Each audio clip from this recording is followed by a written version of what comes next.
თავი პირველი, მარადიული და უცვლელი.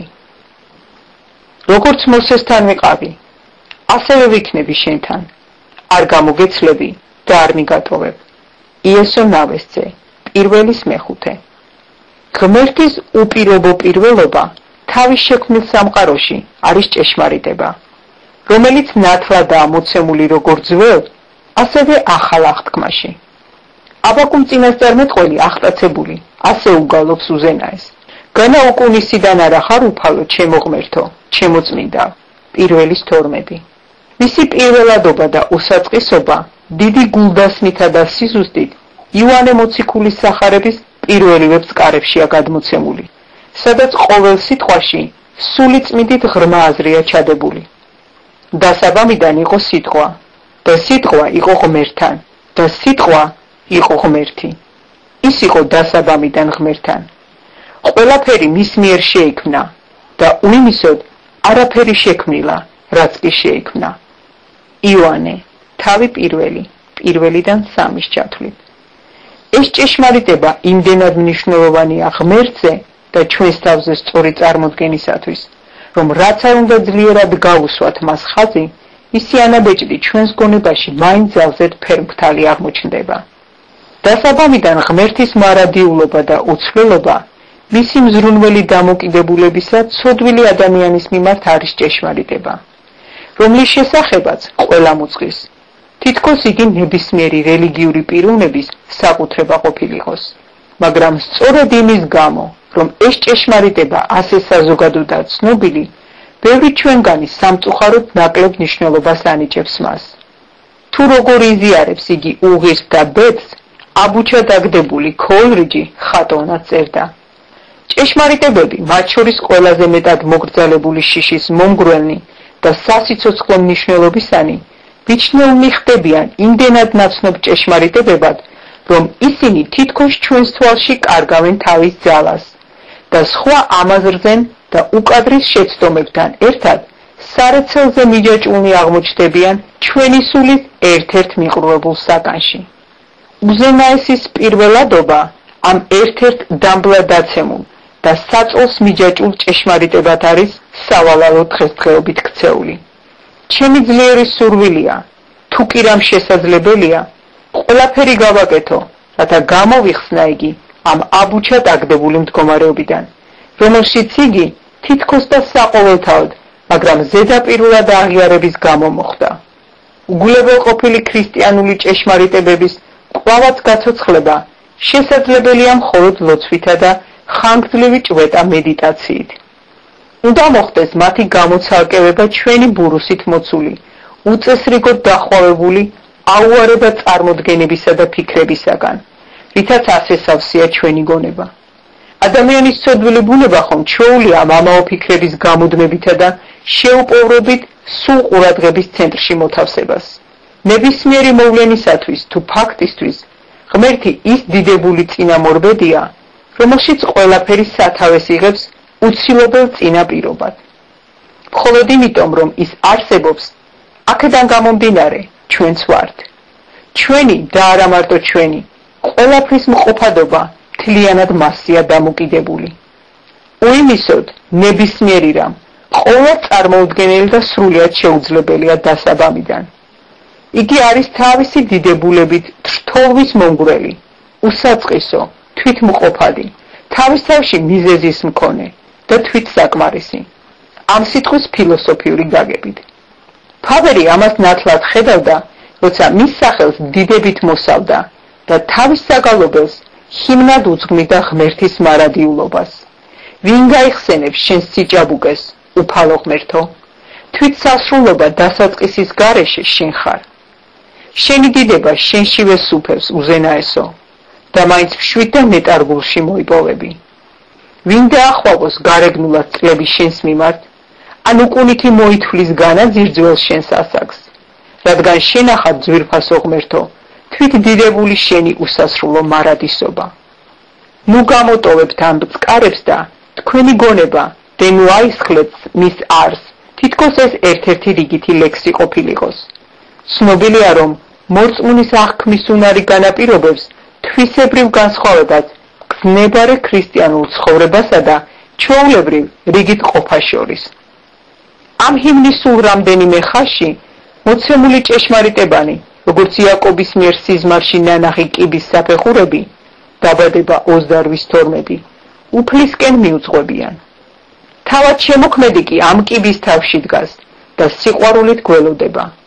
თუ მას ნაბიჯ-ნაბიჯ ზემოთ აუყვებით, ეს გარანტია იქნება იმისა, რომ ჩვენ უფრო ჯანსაღი, იმედიანი და ნათელი წარმოდგენა გვექნება მისი სიდიადის შესახებ. ღმერთზე ჩვენ სწორად მაშინ დავიწყებთ ფიქრს, როცა გამუდმებით რწმენაში გვექნება, რომ ის არსებობს და რომ ის არის ყოველთვის პირველი, ვინც ჩვენსკენ მოუდვის. იესონავესძეს ამის სწავლა დასჭირდა. იგი იმდენ ხანს იყო ღვთისმორჩილის, მოსეს მსახური, რომლის პირიდანაც იგი ღმერთის სარწმუნო სიტყვას ღებულობდა, რომ მის ფიქრებში მოსე და მოსეს ღმერთი ერთმანეთში აირიდნენ. გამოსაცალკევებლად ნავესძეს ძალისხმევის დაძაბვა სჭირდებოდა, რადგან ასოციაციურად მის გონებაში ისინი ყოველთვის ერთდროულად ჩნდებოდნენ. ახლა კი მოსი აღარ იყო მის გვერდით. სასოწარკვეთისგან რომ ეხსნა ახალგაზრდა წინამძღოლი, თავად ღმერთი იჩენს ინიციატივას და იესოს შემდეგი სიტყვებით პირველის მიმართავს. როგორც მოსესთან ვიყავი, ასევე შენთან ვიქნები. არ გამოგეცლები და არ მიგატოვებ. იესონავესძე პირველის მეხუთე. ამით მისთვის ცხადი გახდა. უფალთან ურთიერთობაში არაფერი შეცვლილიყო და არც არაფერი იყო დაკარგული, რადგან არაფერი ღმერთისა არ კვდება, როდესაც ღმერთის კაცი კვდება. როგორც ვიყავი, ასევე ვიქნები, მხოლოდ უზენაეს შეეძლო ესე თქვა. მხოლოდ მარადიულ ღმერთზალუც იდგეს უსასრულო მყოფადში და ჩვენ სანუგეშოდ სიყვარულით განაცხადოს. მე ვარ არსებული, მე ვიყავი და მე ვიქნები. ჩავუღრმავდებით, რა სულიერი შინაგანი ჭვრეტით ამ არსებით ჭეშმარიტებას აუცილებლად მივალთ ღმერთის ბუნების სრულყოფილების აღიარებამდე. ამ ფიქრებს განუყველად თან ახლავს მოწიწებული შიში, თრთოლვა, გაოცება და აღფრთოვანება. ჩვენ წინ გადაიშლება მისი საოცარი მოწესრიგებული მთლიანობა და უნივერსალური თანხმობა დროის, ადგილისა და მოქმედების ჭრილში. და ეს მთლიანობა ხასიათდება ერთი მეტად მნიშვნელოვანი მომენტით. იგი უცვლელია საუკუნეთა მანძილზე. და არა მარტო უცვლელია, არამედ შეუპოვარიცაა, ურყევი, მტკიცე, უდრეკი. იგი არავითარ დროს არ ექვემდებარება. ამგვარი ჭვრეტით მივდივართ იმის შეცნობამდე, თითქოს ჩვენი განცდით შევიგრძნობდეთ და ჩვენივე შინაგანი თვალით ვხედავდეთ, რომ შემოქმედი მარადიულია. საიდანაც არ უნდა დავიწყოთ, ღმერთი უკვე იქაა. ის არის ანი და ჰოე, დასაბამი და დასასრული, პირველი და უკანასკნელი, რომელიც არის, იყო და იქნება, ყოვლის მკვლობელი. გამოცხადება 22:13 და 1:1. ჩვენს ფიქრებში წარმოსახვით უკიდეგანო წარსულის უშორეს ღურამდეც რომ გადავბარგდეთ, სადაც ჩვენი გონება წარმოდგენით ქმნადობის წინა სიცარიელეს ეხება, ჩვენ ღმერთს იქაც ვიპოვით. ერთი თვალის გადავლებით იგი ყველაფრის არს წვდება და მისი მზერა უკუნისიდან მოყოლებული აწმყოდან შემდგომი 1000 საუკუნის მიჯნაზე შორეულ მომავალში ფრთოსანი ქერუბინის ქროლვას თვალის დახამხამების გარეშე ჭვრეტს. ერთდროს ამგვარი ფიქრები წმინდა მეტაფიზიკა იყო ჩემთვის, ყოველგვარი პრაქტიკული გამოყენების გარეშე, როგორც ასეთი ნებისმიერი ადამიანისათვის ამ ქვეყანაზე. მაგრამ ახლა მე მათ ვაღიარებ იოლად აღსაქმე, ჯანსაღ, განუსაზღვრელად დიდი შესაძლო სარგებლის მომტან ჭეშმარიტებად. თუ ჩვენი ქრისტიანული ცხოვრების დასაწყისშივე სწორი თვალთახედვა არ გამოვიმუშავეთ, ამან შეიძლება შედეგად უძულურება და უნაყოფობა მოგვცეს სიცოცხლის დარჩენილი დღეების მანძილზე. ჩვენი სულიერი გამოცდილების სიმწირითა და უდიდესი წილის პრაქტიკასთან შეუსაბამობით არ აიხსნება განა ჩვენი სულიერი სიბეცე. ჩვენ ხომ აგრერიგად გვჩვევიათ სათავსასუფევლის დერეფნებში ხტომახტუნვით სიარული, როგორც ბავშვები დარბიან საბაზრო მოედნის გასასვლელებში ყოველგვარი შენაძენის გარეშე. ვაყბობთ რა ბევრს ყველაფერზე, მაგრამ ჭეშმარიტი ფასეულობების შესწავლაზე კი თავს ვიკავებთ. ქმნილებისათვის დამახასიათებელი მოუთმენლობით ხშირად მინატრია, თანამედროვე ქრისტიანებისათვის რომ არსებობდეს რაიმე მარტივი საშუალება, უფრო ღრმად მწვდომი სულიერი ცხოვრების ზიარებისა ადვილი, მოკლევადიანი, უმტკივნეულო გაკვეთილების შესწავლით. მაგრამ ამგვარი ოცნებები ფუჭია. მოკლე გზა არ არსებობს. ღმერთი არ ექვემდებარება ჩვენს ნერვიულ ფაციფულს და არც ჩვენი მექანიზირებული საუკუნის მეთოდებს იზიარებს. კარგია თუ ვაღიარებთ ურყევ ჭეშმარიტებას. ვინც მოსურნია იცნობდეს ღმერთს, დრო უნდა დაუთმოს მას. ასეთმა პიროვნებამ ფლანგად არ უნდა მიიჩნიოს შემოქმედთან ურთიერთობის გასაღრმავებლად დახარჯული პერიოდი. იგი ჭვეტასა და საათობით ლოცვას უნდა ესწრაფოდეს მთელი გულით. ასე იქცეოდნენ ძველი დროის წმინდანები, უფლის მოციქულთა სახელოვანი დასი, წინასწარმეტყველთა დიდებული კრებული და ყველა თაობის წმინდა ეკლესიის მორწმუნე წევრები. თუ მართლა გვწადია, რომ მათ ამალაში აღმოჩნდეთ, ჩვენც მათ მაგალითს უნდა მივდევდეთ მონდომებით. მაშინ ღმერთზე ჩვენს სწორი წარმოდგენა გვექნებოდა და დავწუნდებოდით, რომ იგი საუკუნეების მანძილზე განუწყვეტლი ვინარჩუნებს თავისი არაქმნადი ყოფიერების მთლიანობას ყველა თავის საქმეში. გვაუწყებს რა, არა მხოლოდ მე მოვიმოქმედე ეს, მე ვქმენ და მე აღვასრულებ, არამედ აგრეთვე მე ვიქმ და ჩემთა ხელთან ამოქმედარია. საღი და ძლიერი რწმენა მოითხოვს, რომ ჩვენ საფუძვლიანად წვდებოდეთ ამ ჭეშმარიტების არს. თუმცა ჩვენ დასავალალოდ უნდა ვაღიაროთ, თუ რა იშვიათი სტუმარია ჩვენი გონებისათვის ამგვარი ფიქრი. ჩვენ ხომ ჩვევადა გვაქვს, მყარად ვიდგეთ აწმყოში. ვიყურებით რა რწმენით უკან წარსულში, რომელიც მთლიანად ღმერთითაა მოცული და ამავე დროს იმედით ვუცქერით მომავალს, სადაც კვლავ შემოქმედი გვეგულება. მაგრამ ამ ჩვენს გამყარებულ აწმყოში უფალი არ ბინადრობს. აქ მხოლოდ ჩვენ ვართ გაბატონებულები. ამგვარად აღმოვაჩენთ, რომ ჩვენ დროებითი აწმყოს ათეისტები ვართ და ურწმუნოებაში მსჯავრდადებულნი სრულად მარტონი ვგრძნობთ თავს ამ უკიდეგანო სამყაროში, თუმცა უზენაეს წამითაც არ მიუტოვებივართ. ჩვენ ბევრს და თანხმამაღლა ვლაპარაკობთ ღმერთზე, მაგრამ გულის სიღრმეში საიდუმლოდ მივიჩნევთ, რომ ის არ არის და რომ ჩვენ ცხოვრობთ რაღაც შუალედურად ჩართულ ინტერვალში წარსულსა. ღმერთი იყო და მომავალს ღმერთი იქნება შორის შემოქმედის გარეშე. და ჩვენ მარტონი ვართ ძველთა ძველი კოსმიური მარტოობით. ყოველი ჩვენგანი თავს გრძნობს თითქოს დედას დაკარგოდეს ხმაურიან და გნიასით სავსე გადაჭედილ ბაზრობაზე. თუმცა მშობელი სულ ახლოსაა რამდენიმე მეტრზე. მაგრამ იმის გამო, რომ ბავშვი დედას ვერ ხედავს, მისი პატარა არსება უნუგეშო და გაუქარვებელ სიმარტოვის შიშს მოუცვია. ასევე ჩვენს ყველანაირ გამოგონილ რელიგიურ ხერხს მივმართავთ, რომ როგორმე შევიმსუბუქოთ ეს დამალული შიშის განცდა და უმკურნალოდ ფარულ სევდას ჩვენი გული რომ მოუცავს. მაგრამ ჩვენ მაინც უბედურებად ვრჩებით ჩვენი გამყარებული სასოწარკვეთით ამ თვალუწვდენელ და უკაცრიელ ქვეყანაზე. და მიუხედავად ჩვენი შიშებისა, მარტონი არა ვართ. ჩვენი პრობლემა იმაში მდგომარეობს, რომ ჩვენ ვფიქრობთ თითქოს მიტოვებულნი ვიყოთ. მოდით გამოვასწოროთ ეს საბედისწერო ურწმუნოებასთან წინაყარი შეცდომა. წარმოსახვაში დავხატოთ თითქოს მდგავართ უხვწყლიანი მდინარის პირას, რომლის ნაკადები ნაპირებზეც მადლიანად იღვრება. და ახლა წარმოვიდგინოთ, რომ ეს მდინარე სხვა არაფერია, თუ არა თავად ღმერთი. მოვიხედავთ მარცხნივ, თვალს გადავავლებთ მის წყნარ ტალღებს და ხედავთ ნაკადებს, გადმომდინარეს ჩვენი წარსულიდან. მოვიხედავთ მარჯვნივ და ვხედავთ თუ როგორ ჩქებს იგი ჩვენს მომავალში. ახლა იზღა დაგვრჩენია, რომ გავაცნობიეროთ. ეს მდინარე ჩვენს პირდაპირაც მოედინება და მხოლოდ ნაბიჯის გადადგმა საჭირო, რომ მან მთლიანად მოგვიცვას. იგი ხომ ჩვენი აწმყოს გამჭოლაც მოჩქებს.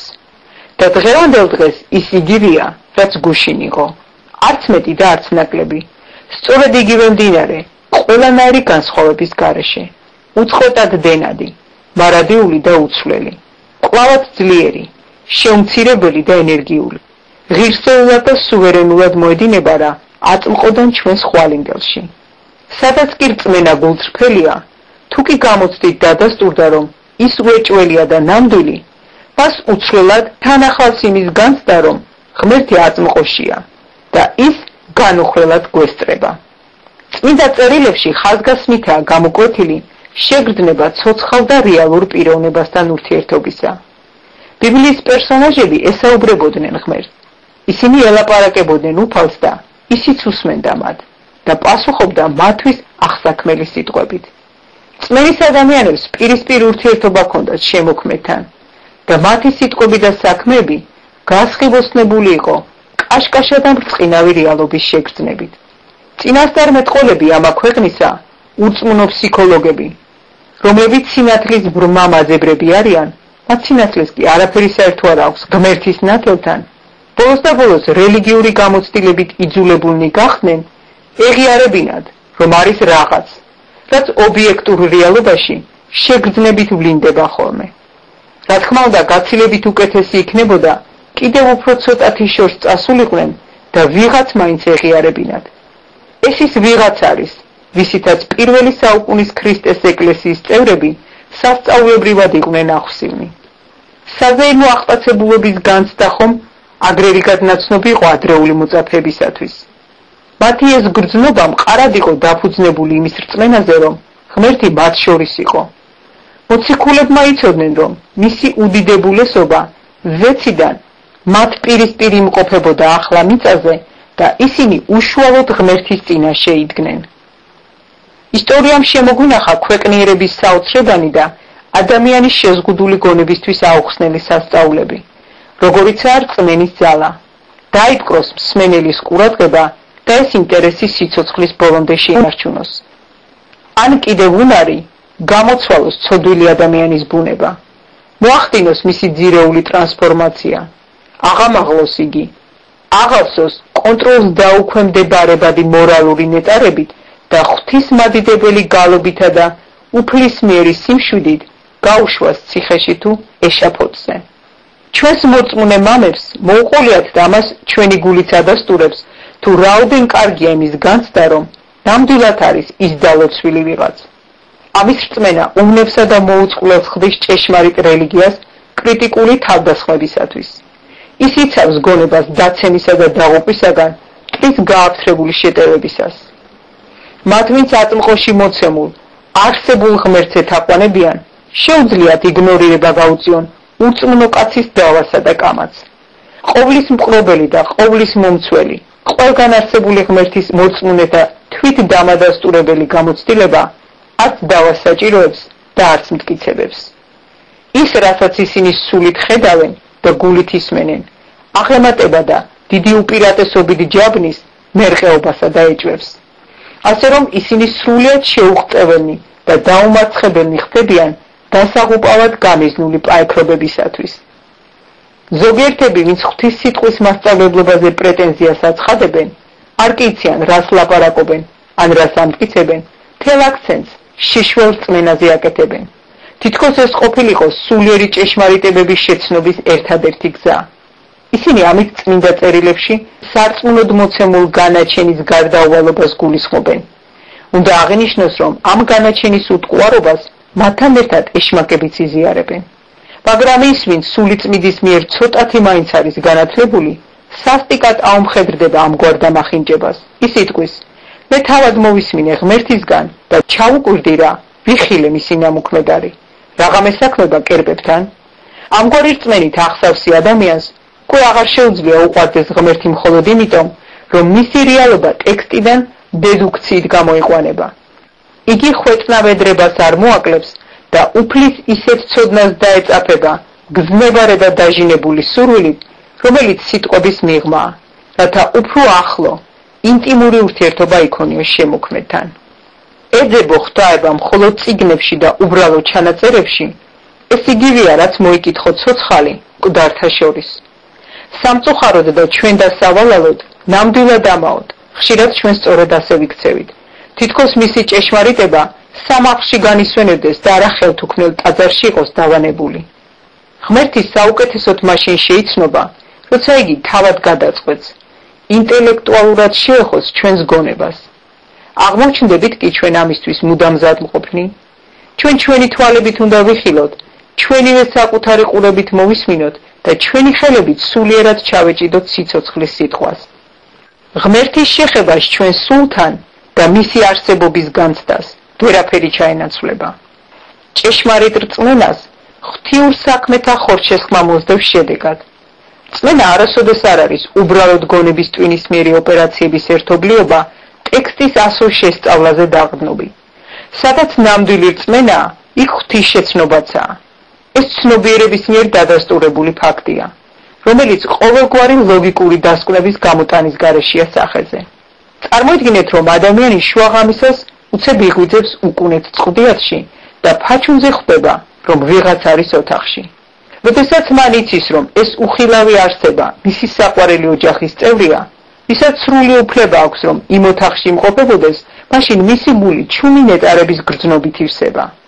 მაგრამ თუ ამ ადამიანს შიში დაეუფლა, რომ ოთახში ვიღაც უცხოა გარედან შემოპარული, რომლის მიზანია გაქურდოს ან მოკლას, მაშინ იგი თავზარდაცემული გატრუნული იწვება წყდიათს მიშტერებული, გულის ფანცქალით ელოდება რა დარტყმას, თვითონაც არ იცის საიდან.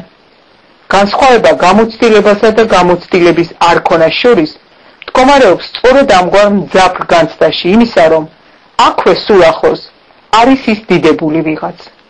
განამართალია რა და მოდით გულწრფელად ვაღიაროთ, რომ უმრავლესობა ჩვენგანისთვის, ვინც თავს ქრისტიანებს ვუწოდებთ, ეს გრძნობა სრულიად უცხოა. ამის ნაცვლად სამაგიეროდ ჩვენ გვაქვს ყოველწამს საკამათოდ გამზადებული თეოლოგიური იდეები, რელიგიური მოსაზრებები და წარმოდგენები, მაგრამ ჩვენი უდიდესი სისუსტე და სულიერი ხარვეზი მდგომარეობს იმაში, რომ ჩვენი გონებისთვის და გულისთვის არ არსებობს ის ვიღაც. ქრისტიანული გამოცდილება აუცილებლად უნდა მოიცავდეს შემდეგს. უსათუოდ უნდა მოხდეს ღმერთთან ერთ-ერთზე შეხვედრა და მისი ჭეშმარიტი გაცნობა. ამის გარეშე ადამიანის რელიგიურობა სხვა არაფერია, თუ არა უბრალოდ მისი აჩრდილი ან რეალობის ანარეგლი. ან კიდევ ცუდი ასლი ორიგინალისა, რომელიც ვიღაცას როდესღაც განუცდია და დიდად გაუხარია. ჩვენ კი ამის შესახებ მხოლოდ ნაწილობრივ ყურმოყრით მოგვისმენია. იმაზე დიდი ტრაგედია არაფერია, ცხოვრებაში კაცმა მთელი სიცოცხლე ბავშვობიდან მოხუცებულობამდე ეკლესიაში სიარულში გაატაროს და საბოლოოდ აღმოჩნდეს, რომ თურმე ეთაყვანებოდა თეოლოგიისა და ლოგიკისგან შემდგარ სინთეზურ ღმერთუკას, რომელსაც არც თვალები აქვს, რომ იხილოს, არც ყურები, რომ ისმინოს და არც გული გააჩნია, რომ სიყვარული შეეძლოს. წარსულის რწმენის გიგანტები იყვნენ სწორედ ისინი, რომლებმაც თავიანთი ცხოვრების რაღაც ეტაპზე მძაფრად განიცადეს ღმერთის რეალური არსებობა, მისი ერთგვარი თანდასწრება აწმყოში. ეს ცნობიერება და განცდის ამგვარი სიმძაფრე მათ მიერ სიცოცხლის ბოლომდე იქნა შენარჩუნებული. უზენაესთან პირველი შეხვედრა შესაძლოა მართლაც წილნაყარ იყოს დიდ შიშის კანკალთან და ძრწოლასთან. ისევე როგორც აბრაამი იქნა მოცული ამგვარი შეგრძნებითა და წყდიადით, როდესაც მზის ჩასვლისას ძილქუში დაეცა. დაბადება 15:12. ან კიდევ გავიხსენოთ მოსე, როდესაც შიშსა და ცახცახში მან სახე დამალა, იხილა რა უფლის ანგელოზი ცეცხლისალად მოგიზგიზე შუაგულმა ყლოვანში, რომელიც არ იწვოდა. გამოსვლა 3:2. ჩვეულებრივ ეს შიში ცოტა ხანში კარგავდა ძრწოლის შინაარსს და მოწიწებითა და მოგრძალობით შეიცვლებოდა, რათა საბოლოოდ ღმერთის სრული სიახლოვის სასიამოვნო შეგრძნებად ქცეულიყო. მთელი არსი კი იმაში მდგომარეობდა, რომ მათ საკუთარი გამოცდილებით უნდა შეეძინათ ღმერთის დასწრების, მასთან ახლოს ყოფნის განცდა. აბა სხვანაირად როგორ გავხსნათ წმიდანებისა და წინასწარმეტყველების ფენომენი? ან კიდევ რა განმარტება უნდა მოეძებნოს იმ გასაოცარ ძალას, რომელთაც ისინი სასწაულებრივ სასიკეთო ზემოქმედებას ახდენდნენ უთვალავ თაობაში? წარსულის წმინდანები და წინასწარმეტყველები განა თავისი რწმენით უზენაესის წინაშე სული წმიდით არ დადიოდნენ და მასთან როგორც რეალურად არსებულ პიროვნებასთან გაცნობიერებული ურთიერთობა არ ჰქონდათ? თავიანთ ლოცვებს ისინი გულმხურვალედ ღმერთისკენ წარმართავდნენ. განსჭვალულნი იყვნენ რა შეუნიღბავი დარწმუნებულობით იმისა, რომ მათ საქმე ჰქონდათ ნამდვილად იქვე მყოფ ვიღაცასთან და ეს ვიღაც თავად ყოვლის მყრობელი შემოქმედი იყო. ეჯგარეშია, რომ ჩვენ დიდი დანაკლისი განვიცადეთ და ბევრი სულიერი საგანძურით თვალსა და ხელშუა უგზო-უკლოდ გამოგვეცალა როცა შემდეგი მარტივი ჭეშმარიტება ხელიდან გაგვისყდა და უგულება ვყავით, რომ სიცოცხლის მარადისობის სასწაული მხოლოდ ღმერთშია.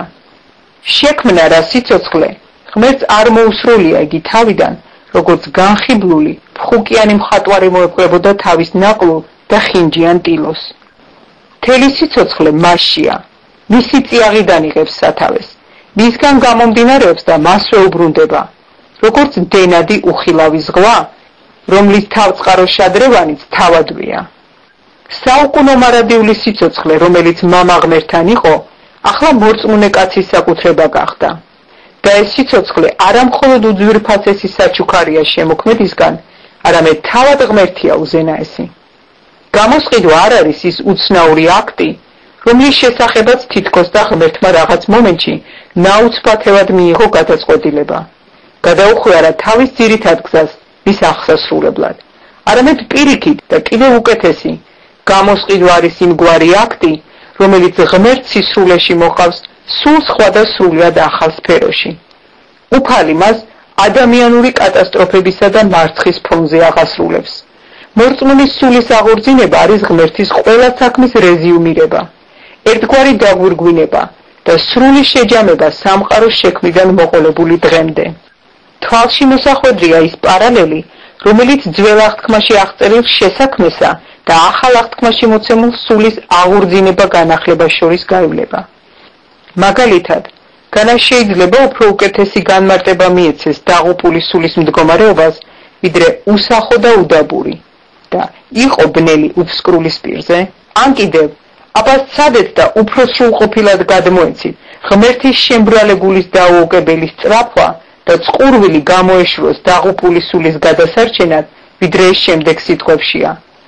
სული ღვთისა იძუროდა წყლებს ზემოთ.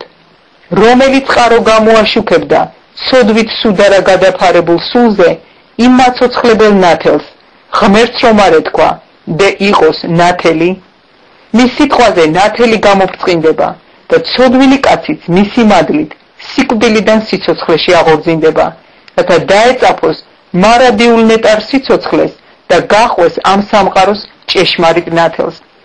როგორც წესრიგი და ნაყოფიერება იქნა მომადლებული უსახო ქვეყნიერებისათვის უძველესი ქმნადობის საწყის ეტაპზე, ასევე ზნეობრივი, მორალური წესრიგი და სულიერი ნაყოფიერება მოსდევს გადარჩენილ და აღორძინებულ სულს თავისი ქრისტიანული გამოცდილების გზაზე.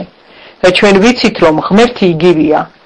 საუკუნეებისა და ათასწლეულების შემატებით მისი ძლევამოსილება დასუსტებასა და დაძაბუნებას არ ექვემდებარება. მარადიული ღმერთი უფალი, შემქმნელი ქვეყნის კიდეებისა, არ იღლება და არ იქანცება, მიუწვდომელია მისი განგება. ესაია 40:28. უფალთან ჭეშმარიტი რწმენით ურთიერთობა არასოდეს მთავრდება იმედგაცრუებით, რასაც არ უნდა აკეთებდეს ღმერთი და სადაც არ უნდა ვლინდებოდეს მისი ხელის ნამოქმედარი, იგი ყოველთვის იქცევა ისე, როგორც მხოლოდ და მხოლოდ მას შეფერის და როგორც უფალს აგრერიგად ჩვევია. ყველაღანე უნდა ვიხმაროთ, როგორმე თავი დავაღწიოთ ამაო ფუჭ და დამაძაბუნებელ სურვილს. მოხდეს ჩვენი გზიდან უკან მოტრიალება და წარსულის მობრუნება. უნდა განვიწმინდოთ ბავშვური წარმოდგენისგან, თითქოს წმენით ცხოვრება უფრო იოლი აბრაამისთან პავლე მოციქულის დღეებში იყო. თუ ჩვენ ღმერთთან ვართ, აბრაამის დღე ჩვენი დღისგან არაფრით განსხვავდება. სიცოცხლის ერთი იმპულსით უზენაესმა შექმნა მთელი სამყარო. მან შექმნა ყველა დღე და ყველა დრო. ისე რომ შექმნის პირველი დღე და მომავალი სიცოცხლის შორეული დღე სულიერად არსით მჭიდროდ არიან შეკავშირებულნი მასში. შეგვიძლია მთელი გულით ვიმღეროთ და გვწამდეს შემდეგი ჭეშმარიტება, რომელსაც ჩვენი მორწმუნე მამები ჰიმნად ასე გალობდნენ.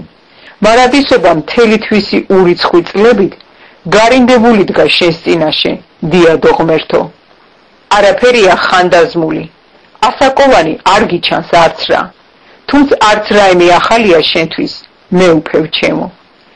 ადამიანის სულის გადარჩენისას აღორძინებს რა მას მკვდრეთით, ღმერთი იმავეს აკეთებს, უფრო სწორედ რომ თქვათ აგრძელებს იმის კეთებას, რასაც იგი დასაწყისში სამყაროს შექმნისას იქმოდა.